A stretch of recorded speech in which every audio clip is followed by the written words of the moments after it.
جانے والے ہیں، اور جو اپنی امانتوں اور اپنے عہد و پیمان کا پاس کرتے ہیں، اور جو اپنی گواہیوں پر قائم رہتے ہیں، اور جو اپنی نماز کی پابندی کرتے ہیں، یہی لوگ جنتوں میں عزت و اکرام سے ہوں گے۔ تو اے نبی، ان کافروں کو کیا ہوا ہے کہ تمہاری طرف دوڑے چلے آتے ہیں، دائیں اور بائیں سے گروہ گروہ ہو کر جمع ہوتے جاتے ہیں؟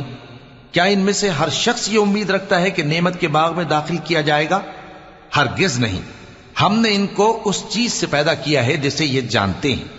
پس مشرقوں اور مغربوں کے مالک کی قسم کہ ہم طاقت رکھتے ہیں، یعنی اس بات پر کہ ان سے بہتر لوگ بدل لائیں، اور ہم عاجز نہیں ہیں۔ تو اے پیغمبر، ان کو باطل میں پڑے رہنے اور کھیل لینے دو، یہاں تک کہ جس دن کا ان سے وعدہ کیا جاتا ہے وہ ان کے سامنے آ موجود ہو۔ اس دن یہ قبروں سے نکل کر اس طرح دوڑیں گے جیسے کسی مقابلے کے نشان کی طرف دوڑے جا رہے ہوں۔